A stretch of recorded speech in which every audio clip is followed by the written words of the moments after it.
Hello guys, welcome to my channel educational boost. और आज हम पढ़ेंगे भौतिक विज्ञान की चैप्टर 2 गति, जो कि लुसेंट बुक की है। तो हम लुसेंट बुक को इस वीडियो के माध्यम से पूरा कवर करेंगे। तो आज हम भौतिक विज्ञान यानी कि फिजिक्स का गति चैप्टर पढ़ेंगे।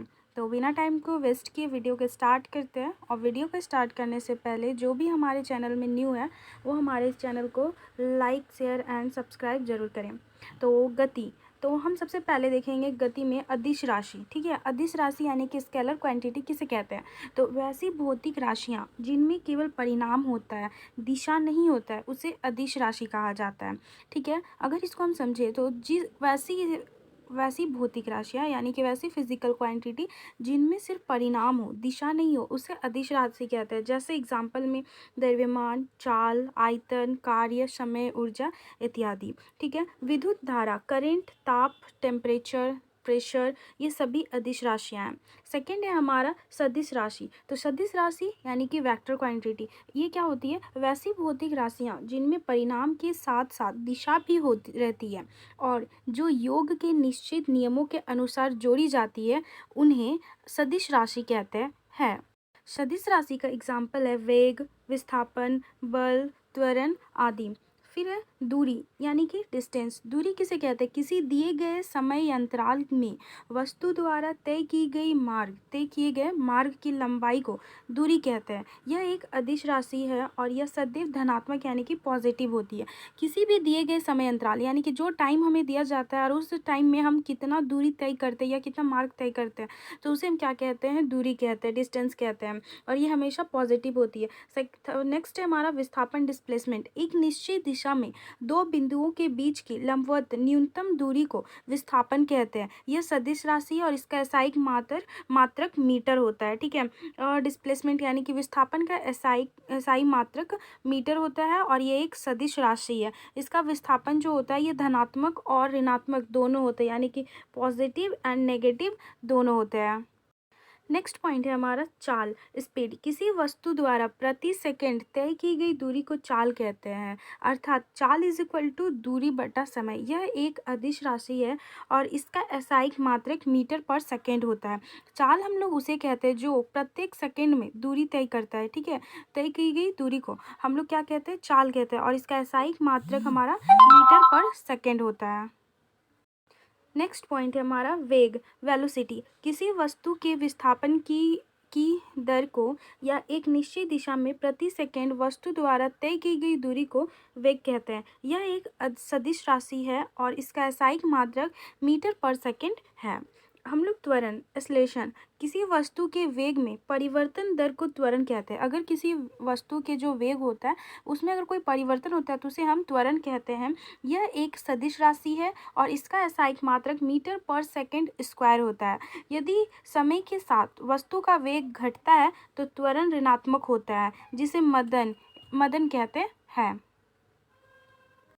नेक्स्ट है हमारा प्रक्षेप गति, प्रोजेक्टाइल मोशन। जब कोई पिंड ऐसे नियत त्वरण के अंतराल गति करता है जिसकी दिशा पिंड के वेग की दिशा से भिन्न होती है, जो पिंड के वेग का परिणाम एवं दिशा दोनों समय के साथ बदलते रहते हैं, इसके कारण पिंड एक समतल में वक्र पथ पर गति करता है। इस गति को प्रक्षेप्य गति कहते हैं और वक्र पथ को प्रक्षेप पथ कहते हैं। यह सदैव परवलयाकार होता है। धनुष से छूटा बाण, हवाई जहाज से गिराया गया बम, तोप से छूटा गया गोला आदि का मार्ग परवलयाकार होता है। ये जो सभी होते हैं सभी प्रक्षेप गति के उदाहरण हैं। और प्रक्षेप गति जो है एक द्विमीय गति है, अर्थात एक समतल में गति करती है। प्रक्षेप गति अधिकतम दूरी तक फेंकने के लिए 36 से 45 डिग्री के कोण पर ऊपर की ओर प्रक्षेपित करना चाहिए। नेक्स्ट हमारा पॉइंट है प्रक्षेपण कोण जो होता है वो थीटा यानी कि 0 डिग्री एवं 90 डिग्री माइनस थीटा दोनों के लिए 36 परास समान होते हैं। प्रक्षेप पथ में उच्चतम बिंदु पर वेग एवं त्वरण के बीच 90 डिग्री का कोण बनता है। अब है नेक्स्ट वृत्तीय गति, सर्कुलर मोशन। सर्कुलर मोशन किसे कहते हैं? तो जब कोई वस्तु किसी वृत्ताकार मार्ग पर गति करती है तो उसी की गति को वृत्तीय गति कहते हैं। यदि एक एक समान चाल से गति करती है तो उसकी गति को एक समान वृत्तीय गति कहते हैं। वृत्तीय गति एक त्वरित गति होती है क्योंकि वेग की दिशा को तय बिंदु पर बदल जाती है। नेक्स्ट पॉइंट है, डोरी से बंधे हुए एक पत्थर को तेजी से वृत्त में घुमाया जाता है और घुमाने के समय डोरी टूट जाने पर पत्थर स्पर्श रेखीकृत उड़ जाते हैं। कोणीय गति, एंगुलर वेलोसिटी। एंगुलर वेलोसिटी यानी कि जो कोणीय होता है, ठीक है, मतलब एंगुलर मोशन होता है ये, जिसमें वृत्ताकार मार्ग पर गतिशील कण को वृत्त के केंद्र से मिलाने वाली रेखा एक सेकेंड में जितने कोण में घूम जाती है, ठीक है। वृत्ताकार मार्ग पर गतिशील कण को वृत्त के केंद्र से मिलाने वाली रेखा एक सेकंड में जितना कोण से घूम जाती है उसे कण का कोणीय वेग कहते हैं। इससे प्राय ओमेगा से प्रकट किया जाता है, अर्थात omega is equal to theta बटा टी। यदि कण एक सेकंड में n चक्कर लगाता है तो omega is equal to 2πn होता है, क्योंकि एक चक्कर में कण 2πr यानी कि 360 डिग्री रेडियन से घूर जाती है। एंगुलर गति को हम इसके माध्यम से समझ सकते हैं कि यहाँ पे ये क्या है, थीटा, ए जो है वो बी तक यहाँ पे घूम रही है, ठीक है। तो यहाँ पे अगर v is equal to 2πr n लिया जाए तो हम वहाँ पे r यानी कि ओमेगा इंटू आर कर सकते हैं। रेखीय चाल इज इक्वल टू कोणीय चाल इंटू त्रिज्या की चाल, जिसे हम लोग क्या कहते हैं रेखीय चाल यानी कि एंगुलर वेलोसिटी कहते हैं, ठीक है। नेक्स्ट है हमारा न्यूटन का गति नियम, Newton's law of motion. Newton का गति नियम क्या होता है? तो हम जानेंगे। भौतिक के पिता न्यूटन ने सन 1687 ईस्वी में अपनी पुस्तक प्रिंसिपिया में सबसे पहले गति के नियम को प्रतिपादित किया था। तो न्यूटन का प्रथम गति नियम है न्यूटन्स फर्स्ट लॉ जो होता है, यदि कोई वस्तु विराम अवस्था में है तो वह विराम अवस्था में रहेगी, या यदि एक समान चाल से सीधी रेखा में चल रही है तो वैसी वस्तु चलती रहेगी जब तक कि उस पर कोई बाह्य लगातार उसकी वर्तमान अवस्था में परिवर्तन ना किया जाए। अगर न्यूटन की प्रथम गति की बात करें तो हम बोल सकते हैं कि जब तक ऐसी वस्तु जो विरामावस्था में है, मान लेते हैं कि अगर हम बस में बैठे हुए हैं, ठीक है, और हम तब तक बैठे रहेंगे जब तक हम लोग नहीं लेंगे जब तक ब्रेक ना लिया जाए, यानी कि बाह्य बल हम पर ना लगे, जिसे हम न्यूटन का प्रथम नियम कहते हैं। न्यूटन के प्रथम नियम को गैलीलियो का नियम या जड़त्व का नियम भी कहते हैं। बाह्य बल के अभाव में किसी वस्तु की अपनी विरामावस्था या समान गति की अवस्था को बनाए रखने की प्रवृत्ति को जड़त्व कहते हैं। प्रथम नियम में बल को परिभाषित मिलती है। बल की परिभाषा, बल वह बाह्य कारक है जो किसी वस्तु की प्रारंभिक अवस्था में परिवर्तन करता है या परिवर्तन करने की चेष्टा करता है, उसे हम बल कहते हैं। बल एक सदिश राशि है और इसका एसआई मात्रक न्यूटन होता है, ठीक है।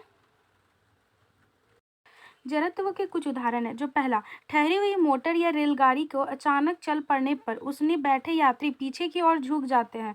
दूसरा, चलती हुई मोटर कार के अचानक रुकने पर उसके बैठे हुए यात्री आगे की ओर झुक जाते हैं।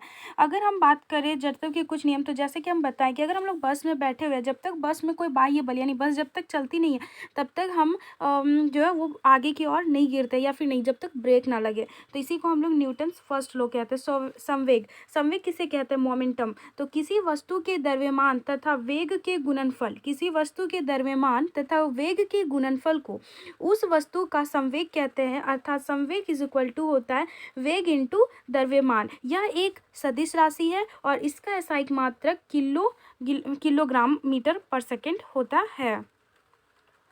न्यूटन का सेकंड लॉ यानी न्यूटन द्वितीय गति नियम, ठीक है। किसी वस्तु के संवेग में परिवर्तन की दर उस वस्तु को आरोपित बल के समानुपाती होता है। वह संवेग परिवर्तन बल की दिशा में होता है। यदि आरोपित बल F बल की दिशा में उत्पन्न त्वरण A एवं वस्तु का द्रव्यमान m हो तो न्यूटन की गति के दूसरे नियम से F is equal to ma, अर्थात न्यूटन के दूसरे नियम से बल का व्यंजक प्राप्त होता है। प्रथम नियम दूसरे नियम का अंग है। प्रथम नियम जो हमारा ये दूसरे नियम का अंग है। और दूसरा नियम क्या होता है? जब किसी वस्तु में जब संवेग हो, ठीक है, और उसमें परिवर्तन की जो दर होती है जो आरोपित बल के समानुपाती हो यानी कि डायरेक्टली प्रोपोर्शनल हो, उसे हम न्यूटन का सेकंड लॉ कहते हैं। न्यूटन का तृतीय गति नियम या फिर न्यूटन्स थर्ड लॉ। न्यूटन का थर्ड लॉ ऑफ मोशन क्या कहता है? प्रत्येक क्रिया के बराबर वस्तु विपरीत दिशा में प्रतिक्रिया होती है। उदाहरण, बंदूक से गोली चलाने पर चलाने वाली की पीछे की ओर धक्का लगना। दूसरा, नाव से किनारे पर कूदने पर नाव की पीछे की ओर हट जाना। जैसे अगर हम न्यूटन की तृतीय गति का नियम बोले तो ये क्या होता है, इसमें प्रत्येक क्रिया जो भी काम होगा वो बराबर परंतु विपरीत दिशा में होगा। जैसे अगर हम बोटिंग करते हैं और जब हम किनारे की सतह पे आके उतरते हैं तो जब हम उतरते हैं तो नाव जो वो पीछे की ओर ढकेलती है, जिसे हम न्यूटन की तृतीय गति कह सकते हैं।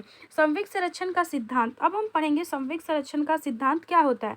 यदि कणों के किसी समूह या निकाय पर कोई बाह्य बल नहीं लग रहा हो तो उसे निकाय को कुल संवेग नियत रहता है, अर्थात टक्कर के पहले और बाद का संवेग बराबर होता है, जिसे हम संवेग संरक्षण का सिद्धांत कहते हैं। नेक्स्ट है हमारा आवेग। आवेग किसे कहते हैं? इम्पल्स। जब कोई बड़ा बल किसी वस्तु पर थोड़े समय के लिए कार्य करता है तो बल तथा समय अंतराल के गुणनफल को उस बल का आवेग कहते हैं। आवेग इज इक्वल टू बल इंटू समय अंतराल इज इक्वल टू संवेग में परिवर्तन। आवेग एक सदिश राशि है जिसका मात्रक न्यूटन सेकेंड होता है तथा इसकी दिशा वही होती है जो बल की होती है।